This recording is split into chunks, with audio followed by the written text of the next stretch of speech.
بسم اللہ الرحمن الرحیم۔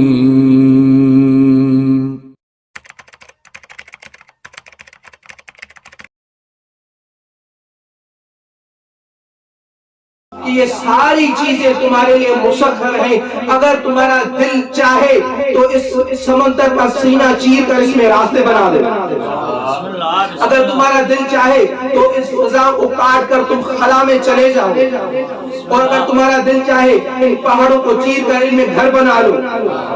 تو اللہ نے کیا کہا؟ وَالَّذِي خَلَقَ لَكُمْ فِي الْأَرْضِ جَمِيعًا، اللہ نے کہا میں نے تمہارے لیے زمین میں ہر چیز بنائی ہے اور مسخر کیا ہے۔ کیوں؟ جب آپ کسی مہمان کو دعوت دیتے ہیں تو اس کے اکرام کے لیے نوکر چاکر بھی رکھتے ہیں کہ وہ اس کی بات مانے، اس کا اکرام کرے۔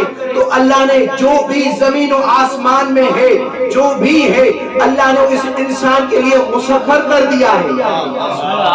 یہ اس کا اکرام ہے۔ یہ ساری زمینیں، یہ ساری فضائیں، یہ سارے پہاڑ، جو بھی چیز ہے وہ انسان کے نوکر اور چاکری کے لیے ہے۔ اس کے بعد کہا فضلناہم، اور ہم نے اسے فضیلت عطا کی ہے۔ کس چیز پر؟ اکثر مخلوقات پر ہم نے اسے فضیلت عطا کی، اکثر فضیلت عطا کی۔ اب فضیلت کا دار و مدار کیا ہے کہ اللہ نے ایک فضیلت دی ہے تکوینی اور ایک فضیلت ہوتی ہے تشریعی۔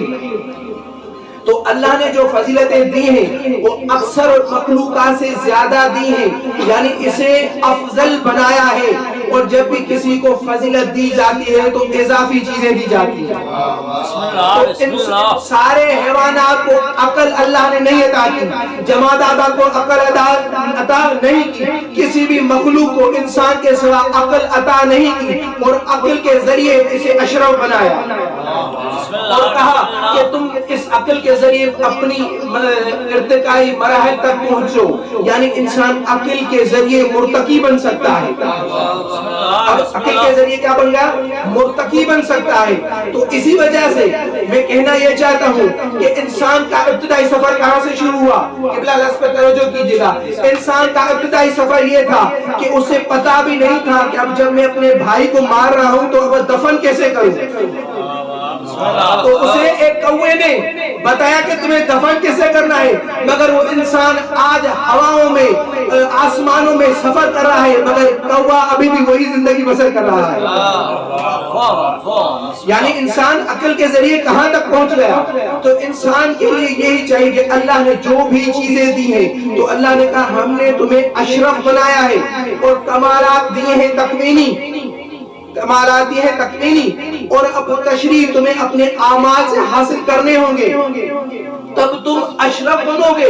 مگر ہاں ان تکوینی کمالات کے ہوتے ہوئے اگر تم نے اچھے کام نہیں کیے، احسن عمل نہیں کیے تو اولئک کالانعام بل ہم اضل کے مصداق کرو گے۔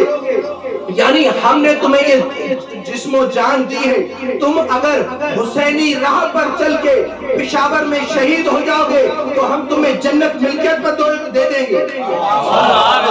اگر ہاں کسی حسینی کو مار دو گے تم بل ہم اضل کے مصداق ٹھہرو گے۔ یعنی انسان کو اللہ نے تکوینی بھی فضیلت دی ہے اور تشریح اسے خود کو حاصل کرنی ہے، تب وہ انسان اعلیٰ بنے گا جو اشرف المخلوقات ہوتا ہے۔